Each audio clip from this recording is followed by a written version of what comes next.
I am teaching them today so that you may trust the Lord. I have written 30 sayings filled with sound advice. You can trust them completely to give you the right words for those in charge of you. Napakamakapangyarihang introduction ni Solomon sa kanyang special edition. 30 mga talata daw or verses ang kanyang nilikha na galing at hinango sa karunungan ng maraming tao sa maraming panahon. So nangolekta si Solomon ng mga kasabihan ng kanyang lahi, ng mga matatanda, at pagkatapos ay isinaayos na ito para lalong maging napapanahon sa kanyang audience. So these are special editions because they are sayings of people arranged and expounded by Solomon himself. So the wise Solomon listened to others and then collected and arranged the Proverbs. Doon pa lang meron na agad tayong matututunan mga kapatid. Learn from others. Learn from Proverbs. Mga salawikain. Kung si Solomon nag-aral ng mga salawikain ng iba, tayo man, hindi lang yung salawikain inilista niya, pati salawikain ng ating mga ninuno ng sarili nating bayan. So you hear, contextualize, and apply other people's wisdom. Doon pa lang, tadtad na ng karunungan. Maiksi ang buhay. Hindi natin kayang pag-aralan sa buong buhay natin ang lahat ng dapat matutunan. At kung may matutunan man tayo, kadalasan, matanda na tayo. Kung kailan tayo ay nasaktan na, nadala, nahirapan, nagkamali, doon ka palang matututo. Kaya mahalaga, it is important to hear other people's wisdom. Kailangan makita mo yan, madinig mo ang karunungan ng mga matatanda, ng mga nasaktan na, nagkamali na, nadala na, para maiwasan mo na ulitin sa iyong buhay. Then you contextualize. Ibabagay mo sa iyong buhay, sa iyong panahon, sa iyong kalagayan. Kasi iba-iba naman ang kalagayan at panahon ng mga tao. May mga karunungan man silang makatas, makuha sa kanilang buhay, hindi naman buong-buo mong lululonin at i-apply sa buhay mo kasi may pagkakaiba ang kalagayan mo. Kaya i-adjust mo yon. You put it into the context of your life and then you apply. Find practical ways to put into your daily life the high-sounding ideas and wisdom that you gather. Hear, contextualize, and apply. At narito na ang una, sa 30 niyang koleksyon. Kaya nga, 1, 2, 3 parts ito eh. Proverbs 22, 22 to 23.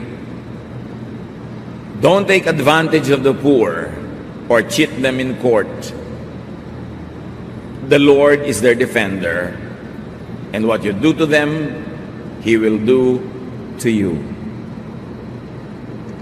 Huwag daw pagsasamantalahan ng mahihirap, lalong-lalo na huwag silang kawawain sa mga hukuman.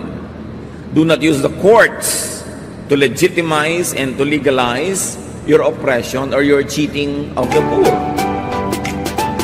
Kaya nga ginawa ang batas, ibarang mga bata at inosente pa na hindi nila kayang ipagtanggol ang kanilang mga sarili. Defend, not abuse the orphans, the weak.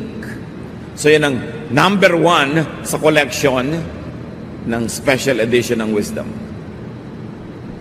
Hindi siguro lahat tayo ay napakayaman o napakapangyarihan para makapangapi ng sobra, pero may kanya-kanya tayong uri at hugis ng kayamanan o kapangyarihan na pwede rin nating magamit sa pangapi.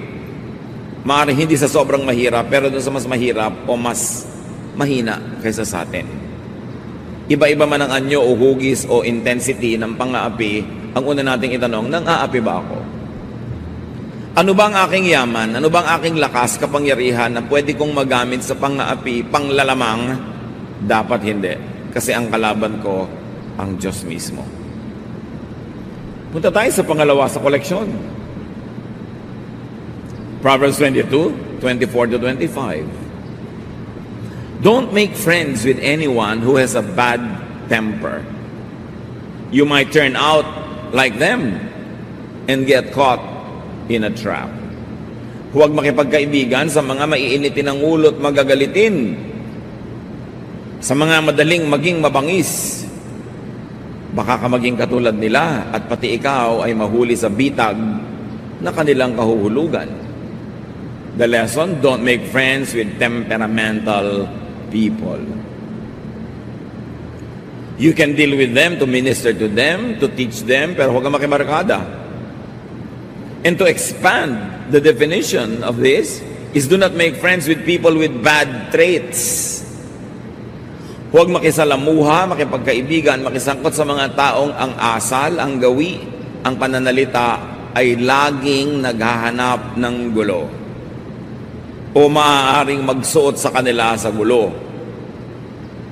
Kaya ang itatanong natin bago tayo makipagkaibigan o maging malapit sa isang tao gusto ko bang maging tulad niya? Kung siya ay palababag, palaaway, lagi nilang may nagagalit sa kanya, di syempre, yung mga galit na yon tatamaan ka rin kung lagi kang malapit sa kanya. Don't make friends with people who are prone to get into fights, into trouble. Dahil madadamay at madadamay ka. O kung hindi man, baka maging active pa yung role mo, maging accessory and instrument ka to their violence. Pinipili ang kinakaibigan. Bagamat hindi pinipili ang tinutulungan, maging matulungin ka kahit kanino, maging mahabagin kahit kanino, pero yung makikipagkaibigan ka, makikibarkada ka, pinipili yun.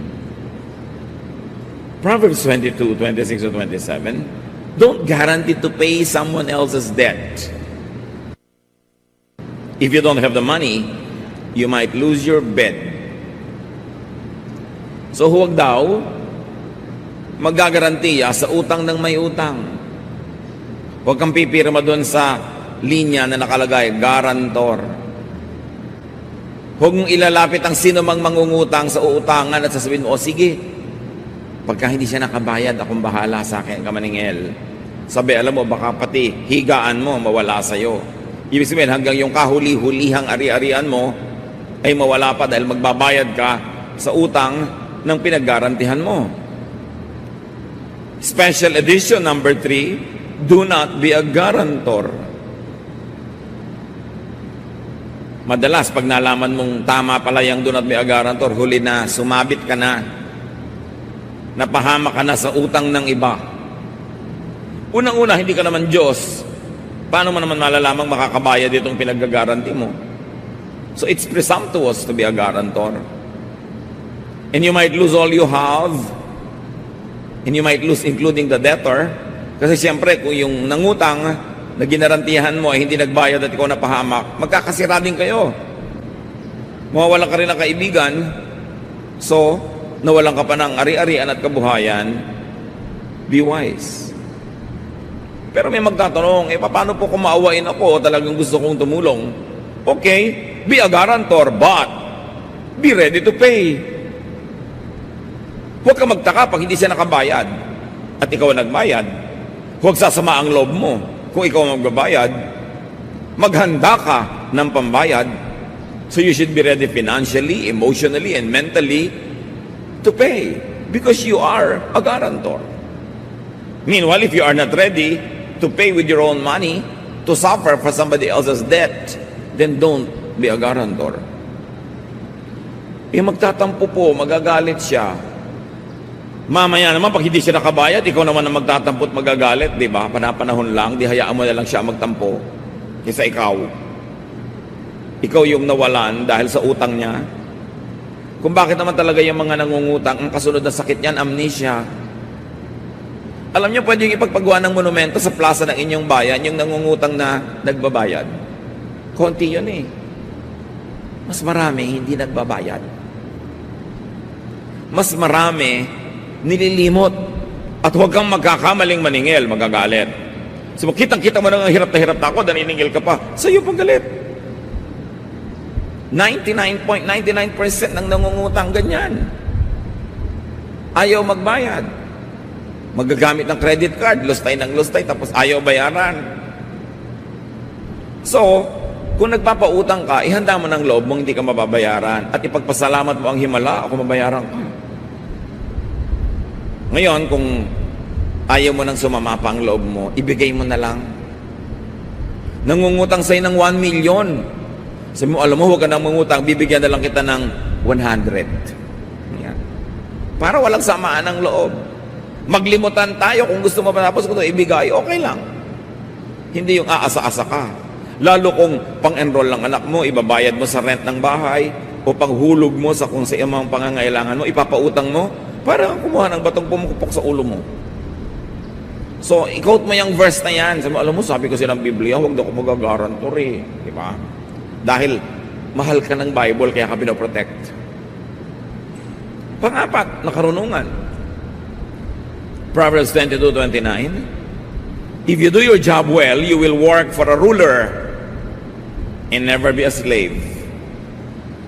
Siyempre, iba naman kung yaya ka ng prinsipe at iba naman kung yaya ka ng isa kung sinong kapwa mo rin ng mga maralita. Diba? Yan ang tinatawag na alila ng alipin. Hindi yun masama. Pero ang sinasabi ng Bible, kung gagalingan mo ang pagtatrabaho, makakapili ka na employer. Kung gagalingan mo, huhusayan mo ang pagtatrabaho, aasenso ka, that you will end up working for the best. So kung ikaw ay hairdresser, kung ginagalingan mo yan, darating ang panahon ang ginugupitan mo, mga star, mga mayayaman, mga mahilig sa magaganda at kayang magbayad. Kung magaling kang driver, ang ending mo, ipagdadrive mo ang presidente ng bansa o ipagdadrive mo ang mga matataasang ranggo sa lipunan. Kung mahusay kang modista, darating ang panahon, ang igagawa mo ng damit, yung mga pinakamagagandang mga gawa ng damit. Kung ikay mahusay na karpintero, mahusay kang tubero, aasenso ka. So ang work well, yun ang lesson. Maski ano pang trabaho mo, hindi ka magtatagal sa baba pag magaling ka. Kailangan ng mundo ng magaling eh. Sasabihin, iba ang hirap naman po maghanap ng trabaho. Sino may sabi sa'yo? Kahit nga yung mga call center companies, ang dami-daming vacancies. Tens of thousands ang kailangan. Pero hindi lahat qualified. Yung mga hirap na hirap maghanap ng trabaho, liban na lang na hindi pa nadidiscover ang galing nila, kadalasan hindi yun yung magagaling. At dahil marami yun, marami kang kakompetensya sa pag-aagawan nyo sa mga trabaho sa baba. Pero ang daming bakante sa taas. Pinapirate ka pa nga kung magaling ka. Nananahimik ka sa iyong kumpanya, biglang sinusulot ka ng iba dahil magaling ka. So sinasabi dito ng Proverbs, gusto mo umasenso, magtrabaho ka mabuti. Kasi lulutang at lulutang ka. You will end up working for distinguished persons. So ang tanong, who do you work for? Naglilingkod ka ba sa walang kwenta? Baka naman naglilingkod ka pa nga sa masama. Husayan ng trabaho. Working well could set you free from want, from bondage, from mediocrity and nothingness. Ano ang ticket ng maralita tungo sa pag-asenso? Work well. How do you make money? How do you have a lot of money and more than you need? Earn it. Sabi ng iba, marry it. Bihira mangyari yon. Sa teleserye lang yan. Sino namang baliw na mayaman ang gugustuhin mag-asawa sa isang pagkahirap-hirap? Siyempre, ang gusto niya mapangasawa, meron din. So, sino naman na pagkaganda-gandang tao ang gusto mag-asawa sa hindi niya kasing ganda? Bihira rin yun. Bihira yung mga nai-inlove sa kampanerang Kuba. Bihira yung mga prinsesang humahalik ng palaka. At humalik ka man ng humalik, baka nakakisang dang palaka na yan, tad-tad ka na ng kulugo, hindi pa rin nagiging prince. Usually, titingnan mo siyempre kung maganda ba yung partnership. Sino ngayon ang papatol sa'yo? Di kung mahusay ka, yung mahusay din, yun ang ticket mo para umangat. Kung mahirap ka na nga, tamad ka pa. Hindi mo pa sisikaping mag-aral kung may pagkakataon. At kung may trabaho ka, hindi mo na ini-improve. Pumasok ka na lang at umuwi. Yan ang pinakamataas mong pangarap sa buhay. hindi mo malang ma-improve ang trabaho mo o produkto mo, yakapin mo ang kahirapan habang buhay, hindi ka makakatakas dyan. Kasi ang daan, palabas sa kahirapan, ay yung daan ng husay. Galing. At napakarami mga taong nakahulagpos, nakatakas, sa yakap ng hirap, dahil magaling sila. Dahil ginalingan nila ang kanilang trabaho. Work well. Whatever it is, wherever it is, work well. Kasi hahanguin ka na magandang produkto na iyong gawain mula sa kawalan. You don't always have to work hard when you can work well. Maraming tao hardworking pero hindi umaasenso. Hindi naman sinusukat ng langit ang dami ng pawis na inilabas mo sa katawan para magawa ang isang bagay eh. Ang sinusukat, ano naman ang kalidad, ano ang quality ng ginawa mo. Ngayon, kung hindi ka naman sobrang pinawisan, hindi ka sobrang napagod, pero ang ganda ng ginawa mo, yun ang kikilalanin, hindi yung pagod. It's not enough to work hard. You have to work well. The product of your work must be outstanding. Whether or not it was very difficult for you to do it. Pero sabi nga, kung mapurol ang isang palakol, mas dapat lakasan ang pagsibak sa kahoy para tumalab ito. Kung mas mapurol ang gunting, mas dapat mong diinan ang paggupit. Mas mapurol ang kutsilyo, mas pagsikapan mong ihiwa ito. So kung medyo mapurol ka, yun, dun mo kailangan ng dagdag na sikap. Hindi ka natural at na outstanding. Hindi ka natural na excellent, dagdagan mo ng effort, ng pagod, para mapunan yung kulang. Pero kung naturally gifted ka na, hindi mo kailangan sobrang magpakahirap eh. Just do your best. At bawat isa naturally gifted sa isang larangan man lang sa buhay. Kung hindi ka man umangat, hindi ka umaasenso, hindi ka nagniningning, baka nasa maling lugar ka na hindi bagay sa talentong binigay sa iyo ng Diyos. May ibinigay sa iyo na outstanding ka pag doon ka nag-operate. Hanapin yon at yun ang palakasin. Proverbs verses 1 to 3, chapter 23. Ibang chapter na, kasama sa collection ng 30 golden collection of Solomon. When you are invited to eat with a king, use your best manners. Don't go and stuff yourself. That would be just the same as cutting your throat. Don't be greedy for all that fancy food. It may not be so tasty. So sino nagsasabi nito? Si Solomon, who is king. Pag inanyayahan kang kumain kasama ang hari, may ganon, aba, ilabas mo na ang pinakamaganda mong asal. Huwag kang dumulog at magpakabusog para ka nang nagpakamatay. Sabi, pag yan ang ginawa mo. Huwag kang magpakatakaw. Huwag mong isaksak sa iyong mabagsik na sikmura ang lahat ng pagkain nakita mo. Sabi nitong si Solomon. The king invites you for a meal. Take advantage of the time to be with the monarch. Show him what you have. Kung matalino ka, ipakita ang talino. Kung magaling, ipakita ang galing. Kung may hinaing ka, maaari magkaroon ka ng pagkakataong ihinga sa hari ang hinaing ng sambayanan na hindi niya laging nakakausap. O kaya, baka nalulungkot ang hari, pakiramdaman mo, baka naman pwede mo siyang mabigyan ng kahit konting kaaliwan, mapatawa mo man lang, hindi ang aatupagin mo, busugin ang iyong sikmura. Siyempre, metaphor ito isang talinghaga, hindi lang tungkol sa pagkain. Watch your manners, especially before the powerful. Pag nagkaroon ka ng pagkakataon, halimbawa makapanayam ang isang taong mahirap makausap, mahirap puntahan, mahirap malapitan, baka naman tambakan mo agad ang mga reklamo at problema mo sa buhay. Surely, naparating mo yon, pero sigurado, di ka na maimbita uli. Lalo't di ka naman tinatanong na ano bang problema mo, ano maitutulong ko sa iyo. Siyempre, yung mga taong matataas ang katayuan sa buhay, maraming pasanin yan. Akala mo, puro sarap ang buhay niyan. maraming pasanin, maraming pinoproblema, maraming sagutin, maraming tinutulungan, hindi lang ikaw, maraming ginagastahan, hindi lang ikaw. So ting lalapit ka, may hihingin ka, meron kang kailangan, pakonti ng pakonti ang imbitasyon sa'yo hanggang mamaya, iwasan ka na.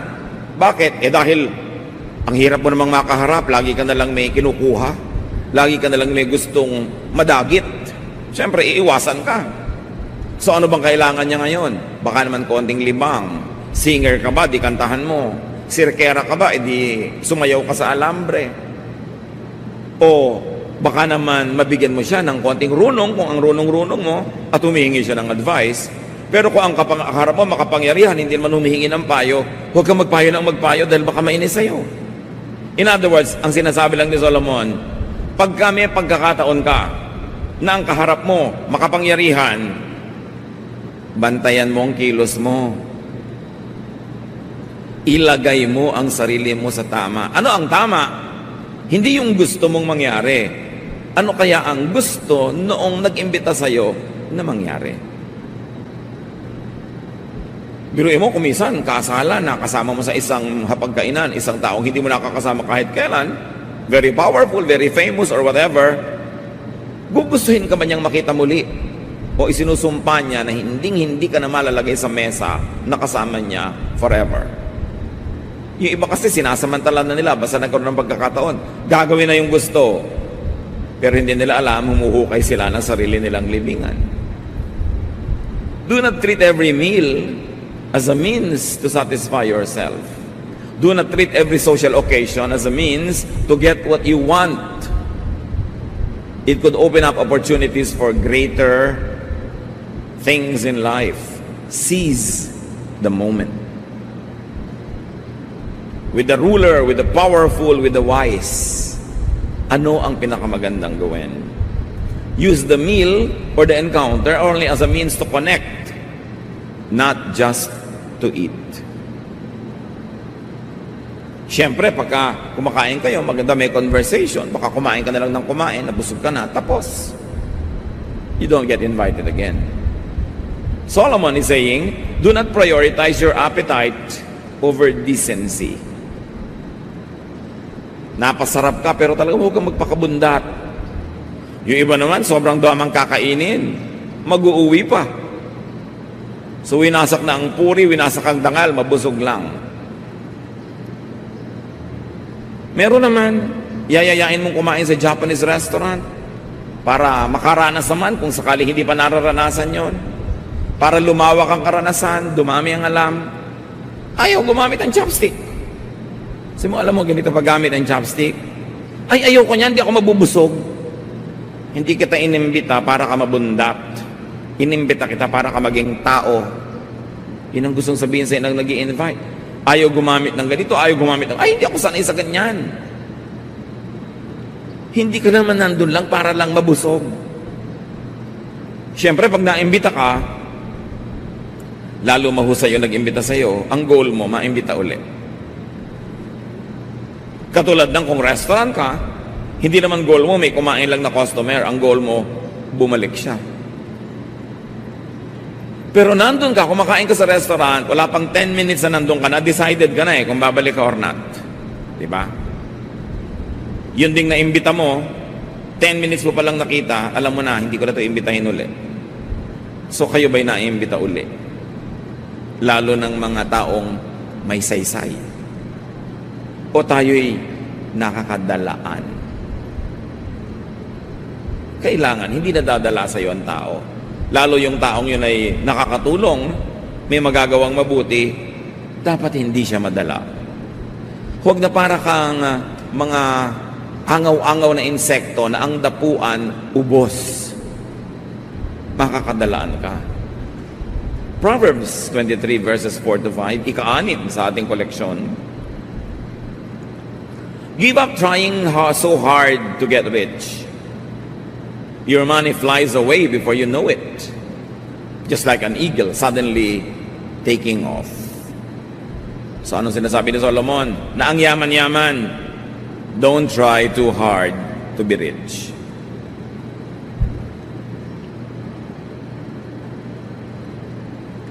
Kung may pagsisikapan ka, Magsikap ka para maganda ang trabaho mo. Lahat ng makakita nun, mapuri ang trabaho. May gagawin ka, sikapin mong maging mabunga, matulungin. Pero huwag mong gawing goal sa buhay to be rich. Kasi pag ang goal mo to be excellent, malamang magiging rich ka rin eh.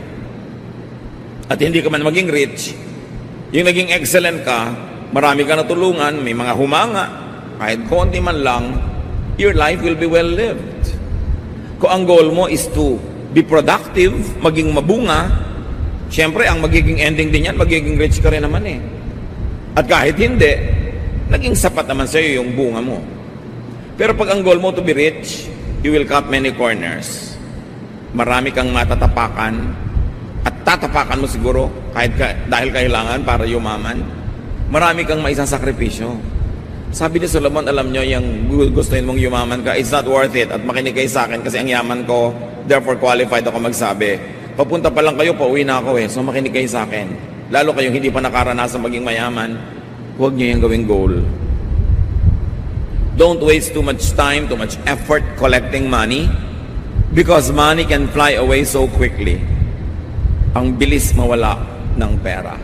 Marami tayong nababalitaan kahit sa mga dyaryo, kutakot-takot na mga kasamaan ng ginawa para yumaman o ang ending, nagagamit ba ang kayamanan? Nalalayo din sila sa kanilang kayamanan. Nalalayo din sila sa kanilang bahay.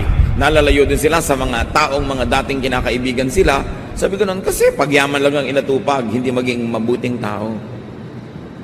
Hindi maging mabungang tao. Yumaman ka, wala kang production.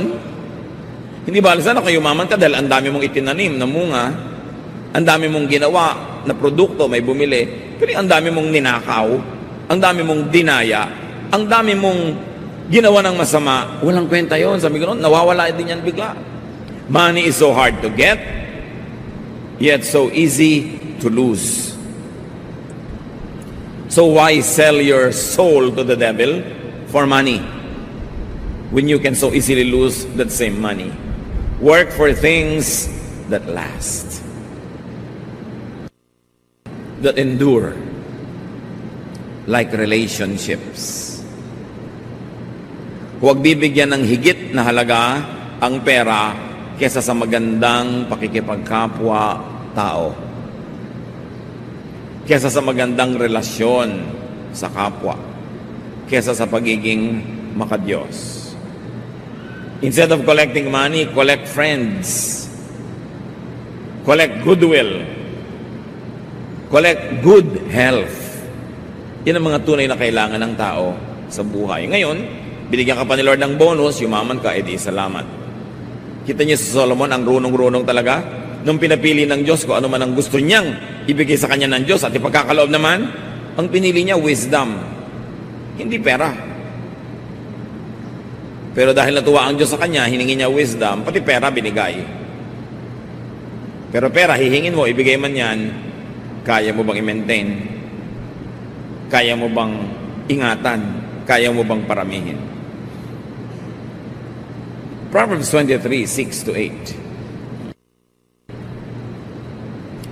Don't accept an invitation to eat a selfish person's food, no matter how good it is. People like that take note of how much you eat. They say, take all you want, but they don't mean it. Each bite will come back up, and all your kind words will be wasted. Pati ba naman ito alam ni Solomon? At itinuturo. Sabi niya, huwag mong tatanggapin ang paanyayan ng isang makunat, isang kuripot, isang madamot na tao na kumain sa kanyang mesa. Yang mga ganyang tao, bawat subo mo, sukat at bilang. Huwag kang maniniwala pag sinabi niyang, sige pa, kain ka pa. Hindi nila yun. Talagang niloloob. Salita lang yon. At kung kulang na lang, ipasuka sa'yo bawat nilululun mo. Kaya bawat pasalamat mo at papuri, baliwala. Ang sinasabi dito ni Solomon sa atin, do not accept insincere offers. Huwag kang tatanggap ng mga alok na hindi naman taos puso. mga alok na pabalat bunga, mga alok na pakonsuelo de bobo. Huwag kang kakain ng nagbibigay sa'yo, alam mo namang hindi naman talaga gusto magbigay. Huwag kang tatanggap ng anumang bagay na hindi naman maluwag sa loob na ibinibigay sa'yo. In other words, discern insincerity. Choose who to receive from. Kailangan, kung pinipili mo kung sinong binibigyan, mas pinipili kung sinong tinatanggapan. Tatanggap ka nga ng tulong, tatanggap ka nga ng bigay, tinutuos naman, isusumbat naman, ipamamalita naman sa iba, wag na lang. Mabubuhay ka naman kahit wala yun eh. Sa katunayan, yung alok ng isang taong hindi taos puso, baka pain o bitag lang. Ano ang kapalit? Anong bayad? Ano ang pakay? At nagbabait-baitan ang di naman mabait. Ano ang pakay at kunwari nagbibigay? Ang isang maramot. Ang isang maramot hindi magbibigay kung wala siyang kinukwentang tubo. So pagtutubuan ka lang yan. Kaya babalik tayo sa mga turo ni Solomon, hindi lahat ng kinakain sa iyo, kainin mo. Huwag kang magpahalata. Huwag kang kain ng kain. Huwag kang consume ng consume. Huwag kang tanggap ng tanggap. Kasi may bayad. Huwag magtiwala sa sobrang magiliw, sobrang mabait, sobrang palabigay, tapos wala naman kayong pinagsamahan, wala naman talaga siyang sukat tanawin sa'yo, ba't ang bait-bait? Baka may masamang balak. Sinabi na yan, ni Balagtas sa Florante at Laura, kung ang isalubong sa iyong pagdating ay maamong mukhat, may pakitang giliw, lalong pag-ingat at kaaway na lihim, siyang isaisip, nakakabakahin. Yung ang nice, wala namang pinanggagalingan, may hidden agenda yon. May balak. Pag-ingatan mo. Proverbs 23 verse 9, don't talk to fools. They will just make fun. Ang linaw, hubad na hubad, simpleng-simple, don't communicate with fools. Huwag makipag-usap. Huwag makipagkwentuhan. Huwag makipag-text. Huwag makipag-PM. Huwag mag-email. Sa mga kahangalan ang laman ng isip. Don't listen to rumors, gossip, hearsay. Those all fall under the qualification of foolish talk. And especially do not pass or share or spread foolish ideas. Pag may natanggap kang message sa Facebook, huwag share ng share. Lalo't nakakasira sa kapwa na hindi mo personally chinek. O kaya may kwentong nakakatakot. Lulubog ang buong Manila sa lindol, bla bla bla. Nasukat mo na ba? Alam mo ba? Don't share, don't pass. Kasi magdadala ka ng nervyo sa iba, hindi mo naman alam kung sure yun. Lalo kasiraan ng kapwa, totoo man o hindi, don't pass. That is foolish talk. Hindi natin business yun. Kailangan manahimik ka. Lalo ngayon sa social network, ang bilis-bilis kumalat ng balita, maganda man o pangit, dapat meron kang responsibilidad, pananagutan. Pag may naninira sa'yo, sinisiraan si ganung tao, alam mo ba, personally, na-verify mo ba? Huwag ka maniniwala agad. Kasi we are people of truth. No matter how convinced a person is to try to tell you about somebody else's kamalian or kapintasan, maaaring nagkakamali siya sa perception niya. At kahit pa nga tama't totoo, dapat niya bang pag-usapan? So listen to wisdom. More so if it's part of Solomon's special edition. Learn from them. Learn from Solomon. Makakaiwas ka sa maraming gulo na darating pa at maaring makalabas ka sa mga gulong na sangkutan mo na. Pakiramdaman ng buhay, makinig sa karunungan para makaiwas sa mga bagay na nakakasakit sa atin at para rin madiskubre natin ang magagandang bagay na inilaan ng Panginoon. Ama namin sa langit, binubuksan namin ang aming puso at isip sa inyo upang panatilihin yung naroon sa aming isip lahat ng magagandang bagay na aming na-review. Bigyan niyo po kami ng creativity, ng enlightenment para ma-apply namin sa buhay ang mga bagay na ito. Patawarin niyo po kami kung may mga ginagawa kaming mga nanggagaling sa kamangmangan, nanggagaling sa foolishness. Teach us to be wiser as you are the God of wisdom. Magbulay-bulayan natin mga kapatid. Isa man lang sa marami nating pinagsalu-saluhan. At gumawa tayo ng mga tiyak na pasya. Napakinabangan natin ito at pakinabangan ng mga natin sa buhay.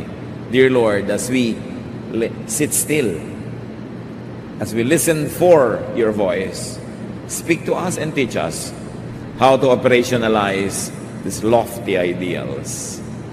Manatili sa presensya ng Panginoon at hanapan ng paglalapatan sa buhay ang mga karunungan ni Solomon.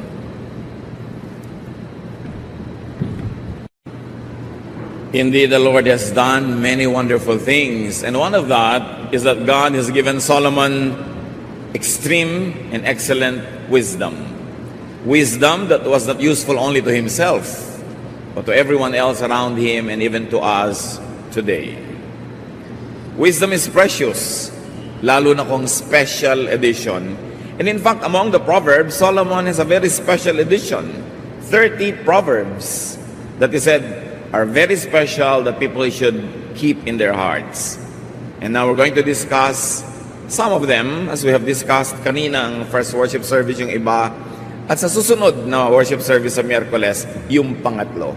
This is a 3-part message on the special collection of Solomonic wisdom. Ang pamagat ng pag-aaral natin ngayon, Solomonic Wisdom, Special Edition, actually part 2 of 3 parts. Thank you, Lord, for Solomon's wisdom. Thank you for everyone around him that helped him improve his wisdom. And now we thank you for the privilege of partaking of that wisdom. Patawarin niyo po kami sa mga kasalanan namin, sa mga maruruming pag-iisip, sa maruruming salita, sa pananakit ng kapwa, sa mga pagbibintang, sa mga pagkukulang namin sa aming mga tungkulin, sa aming mga personal na paglabag sa iyong mga utos. Pakalinisin niyo kami, Panginoon. Cleanse us with the blood of Jesus. Enable us to rise above ourselves and meet with you in a higher level of consciousness, of spirituality. And we ask you, Father, to give us a simple message coming from the wisdom that you have given to Solomon and to the people that he also learned from. And may you give us the wisdom to apply this in daily life. Lead us, teach us, empower us to understand the power of your truth. At nawa, Panginoon, ang iyong mga salita maging kagamutan, kalakasan ng aming katawan, ng aming isip, ng aming emosyon, at ng espiritu. Patahimikin niyo pong loob namin, payapain niyo kami, ano man ang pwedeng gumulo sa amin, at ang inyong pagpapala maghari sa dakong ito, lalong-lalo sa bawat puso ng narito ngayon.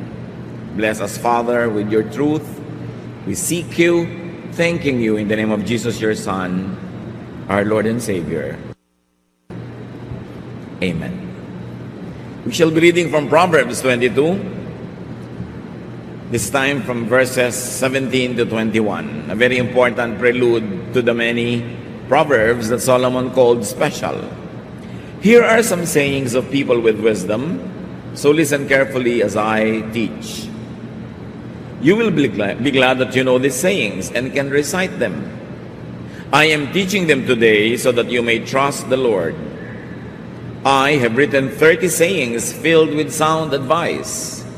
You can trust them completely to give you the right words for those in charge of you. So this is Solomon speaking. Sabi niya, marami akong kinolektang mga kasabihan, karunungan, galing sa mga ninuno, sa mga taong nag-iisip, at inayos ko sila at naging 30 mga salawikain na nagbibigay ng mahalagang payo sa buhay. These are sayings of people arranged and expounded by Solomon. So why Solomon listened to others? Hindi siya kontentong marunong siya at pinarunong siya ng Diyos. In fact, marunong siya, kaya marunong siyang makinig sa kapwa. Why Solomon collected and edited the Proverbs, which we now enjoy. Immediately, meron siya agad tinuturo sa atin, mga kapatid. Learn from others. Learn from Proverbs. Mga salawikain, kasabihan ng matatanda, dahil marami na silang natutunan sa buhay. And so what do we do with wisdom? Especially collective wisdom of a people? Hear, contextualize, and apply other people's wisdom to you. It's important to hear. And why hear? Because there are many things that compete for our attention. Pag narinig natin ang karunungan ng iba, pwede na nating maiwasan ang pagkakamaling nagawa nila. Marami naman mga tatao kaya lang natututo dahil nagkakamali. Through trial and error, mostly through errors, people learn. Kaya pag may edad na ang tao, marami na naging pagkakamali. O marami na siyang napanood, naobserbahan na pagkakamali ng iba. And when you learn from them, you avoid committing the same mistakes. Nakakatipid kang magbayad ng matrikula. Nakakatipid kang mahirapan at masaktan. Kaya mahalagang nakikinig. Then you contextualize. Lalo karunungan ng ibang tao, ibang panahon, ibang lugar, ibang kultura, hindi naman buong-buo mong lululunin at i-apply sa iyong buhay, kailangan ibinabagay mo sa iyong buhay, sa iyong kondisyon, sa iyong kalagayan. That's why you put the entire truth in your context. You frame it with your reality, and then you apply it to benefit from it, not to suffer. Meron kasi mga karunungan na pag in-apply mo naman sa buhay mo, nagsasuffer ka, it's disadvantageous to you, then it is a misapplication. Because the words of God are given so that we might be free, we might be happy, fruitful, godly, and comfortable. Then what do you do with what you hear? And contextualize, you apply it. Therefore you move. Hearing must end in moving. Moving your body, moving your life, moving your direction. At ang kauna-unahan sa ating ngayong pag-uusapan, Proverbs 23:12, listen to instruction and do your best to learn. Tatanungin mo ba naman si Solomon na marunong kung ano ang dapat mong gawin? Siyempre, ang unang niya sabihin sa iyo, learn. Learn always. Hindi tumitigil ng pag-aaral ang tao kahit na natapos na siya ng isang kurso. Ang buong buhay ay isang malaking paaralan. Learning involves effort. Kaya yung mga iba ayaw na mag-aaral. Sabi na, pagod na ako, ayoko na magdala ng notebook ever again or read a book in my life. So para mo na rin sinabing ayoko nang matuto ng iba pang bagay, sapat na sa akin yung natutunan ko noon. Eh kung binabalak mo pang mabuhay ng mas mahaba beyond today, you must be willing to learn many things. To know and to process knowledge. Learning is difficult because it involves unlearning. You've got to give space for new ideas. Kaya mga taong sobra lang tradisyonal, sobrang conservative, wala na yung malalamang iba. Kasi ayaw na nilang magbitaw ng mga dating bersyon na alam nila para palitan ito ng mga updated and improved and upgraded versions of the same truth. Yakap na lang sila sa nakaraan at ayaw na lang magkaroon ng mga pagbabago. Learning is resisted by some people because it involves adjustment to new realities, to renewed realities. Sometimes from a know-it-all senior high school student, you become a gullible, impressionable freshman college student. Pero kung hindi ka willing tumawid mula dun sa ang galing-galing mo, tatawid ka sa wala ka uling alam para matuto, hindi ka na nga matututo nun when you want to be staying only in your comfort zone.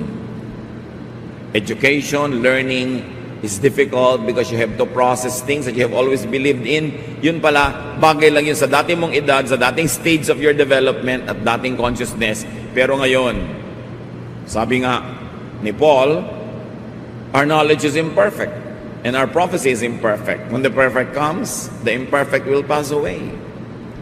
Sabi niya, when I was a child, I thought like a child. I reasoned like a child. But now that I'm a man, I give up childish ways.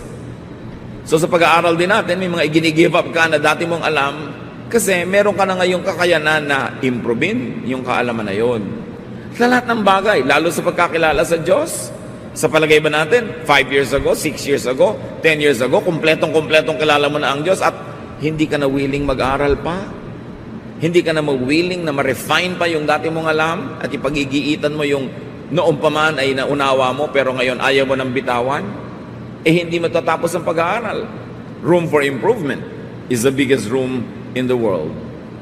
So immediately we learn something else, that you should go with and go after learners and seekers.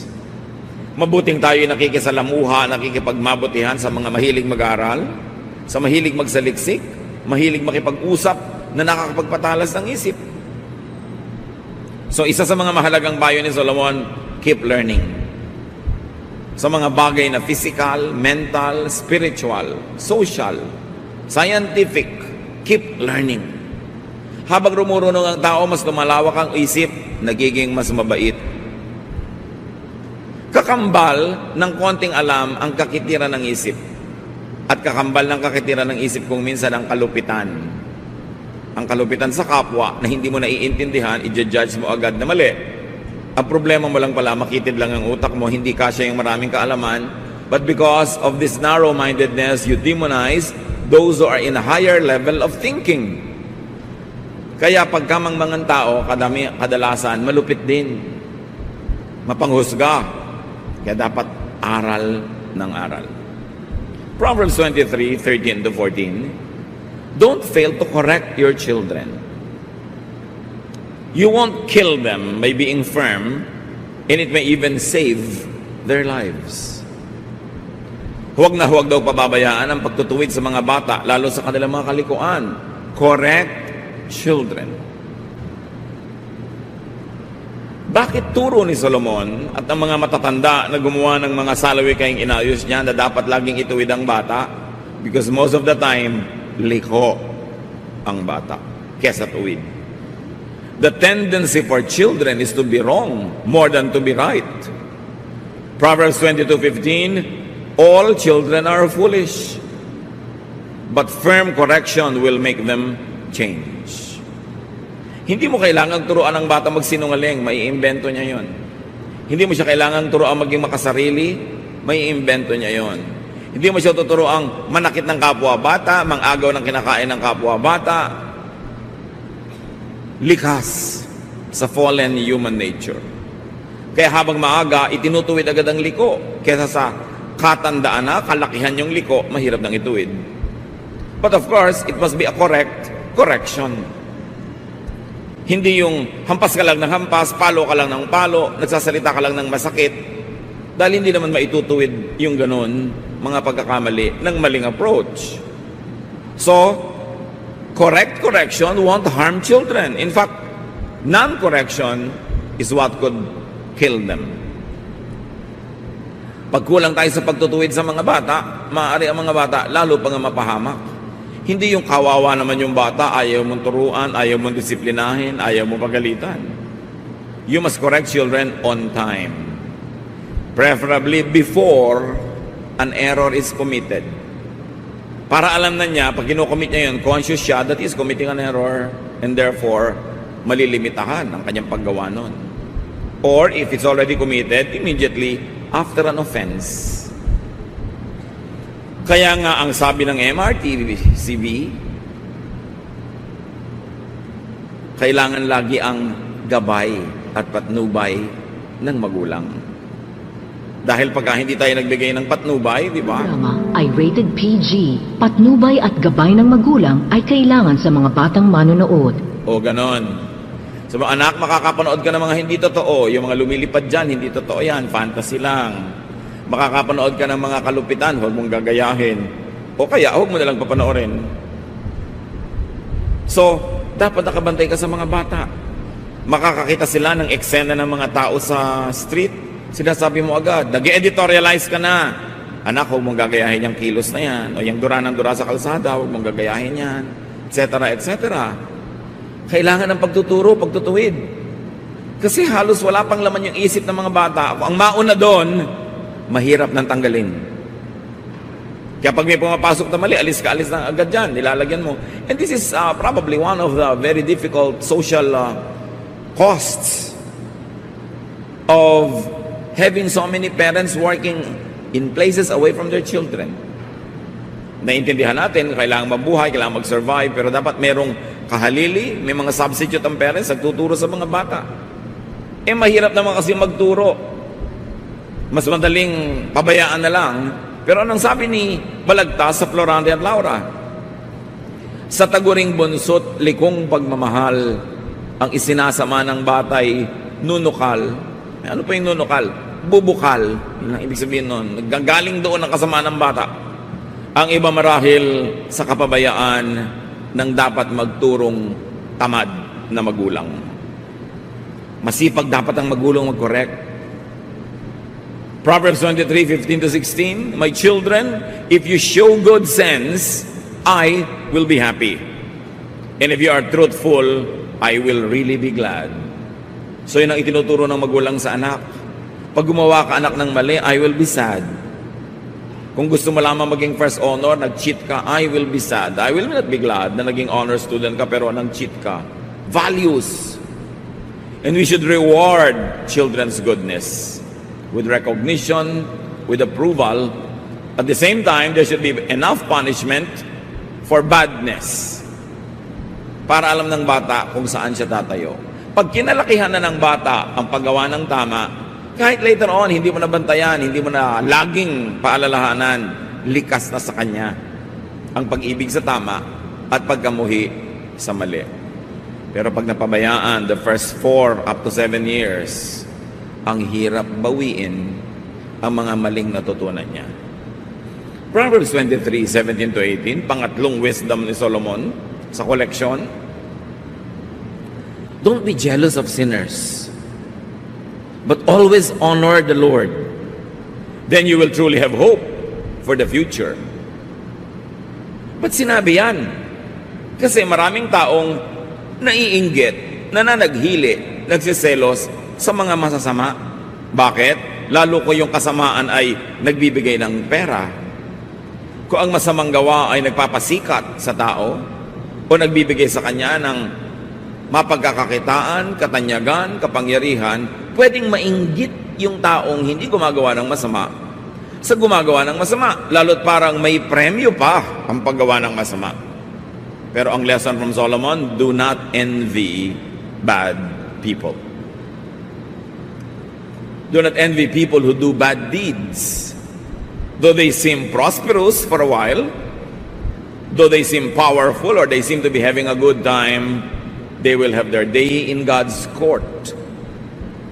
At ang paggawa ng mali, kahit nagkakamal ka ng pera, kahit napakaraming parang benepisyo, may araw din na ito ay itutuwid. Jealousy and envy could lead to sin. What ka sin? The sin of imitation.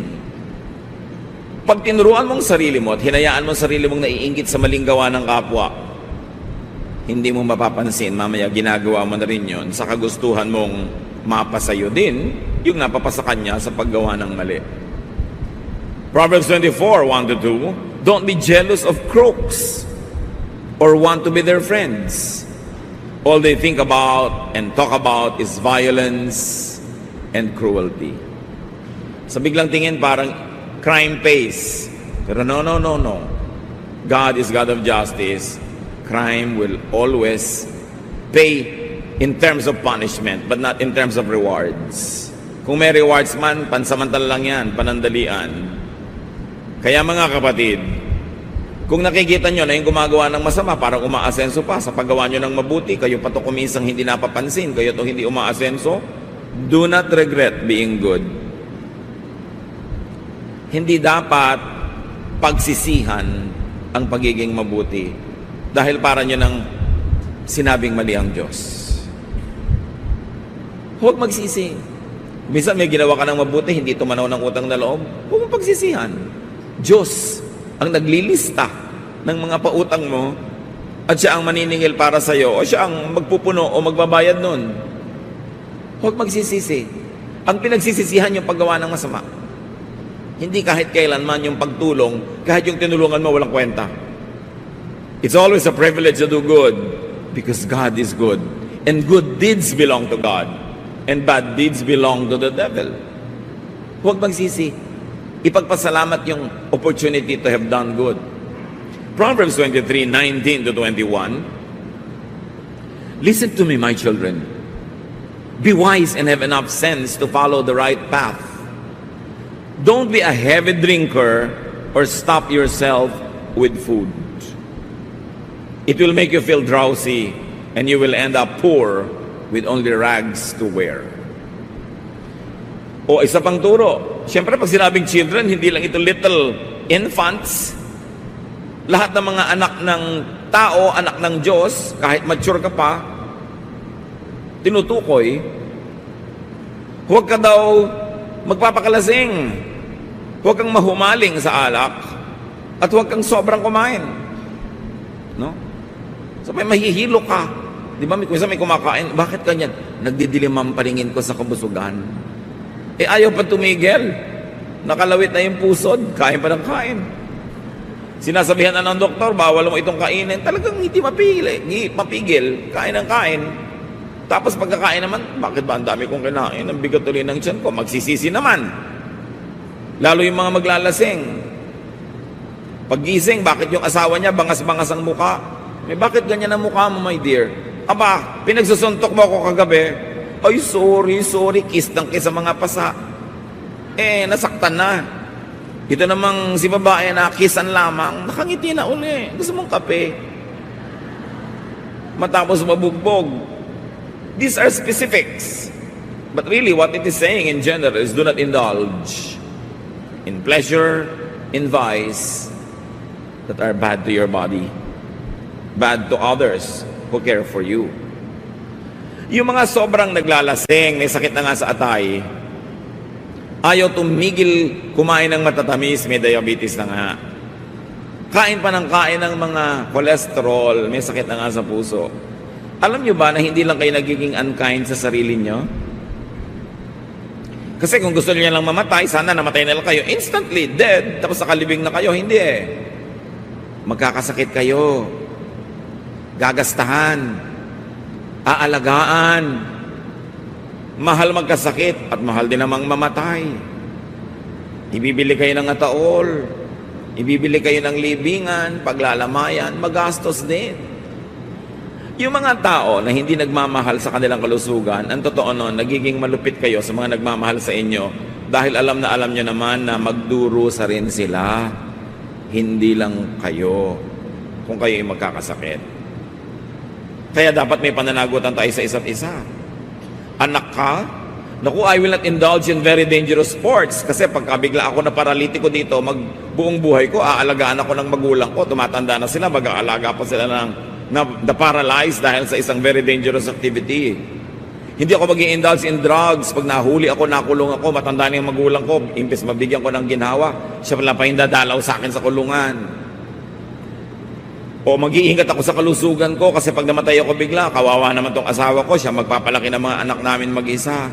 Alam nyo, inaalagaan ng katawan, hindi lang dahil mahal mo ang sarili mo, dahil mahal mo yung mga taong umaasa sa'yo.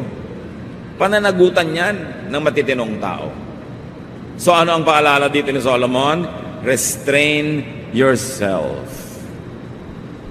Magpigil. Anything that you love, desire, and covet could be your master. Ang hinahangad mo, ginugusto, hinahabol-habol, magiging Panginoon mo yan. Kaya tiyakin mo unang-una na hindi yan alak, hindi yan drugs, hindi yan nakakasama sa iyong katawan dahil marami rin namang madadamay kung magkasakit ka. Panglima, sa collection na ito na very special, verses 22 to 25. Bili na naman sa mga anak. Pay attention to your father and don't neglect your mother when she grows old. Invest in truth and wisdom, discipline and good sense, and don't part with them. Make your father truly happy by living right and showing sound judgment. Make your parents proud, especially your mother. Kabilin-bilinan ni Solomon na pinarunong ng Diyos. Pansinin mo ang itinuturo sa ng ama at huwag na huwag mong papabayaan ang iyong ina sa kanyang pagtanda. Kailangan gumugol ka, mamuhunan ka sa karunungan, sa disiplina, sa katinoan, at huwag na huwag kang wawalay sa tamang daan. Pasayahin mo ang iyong ama sa pamamagitan ng matinong pamumuhay. Hayaan mong ikarangal ka na yung mga magulang, lalong-lalo ng iyong ina.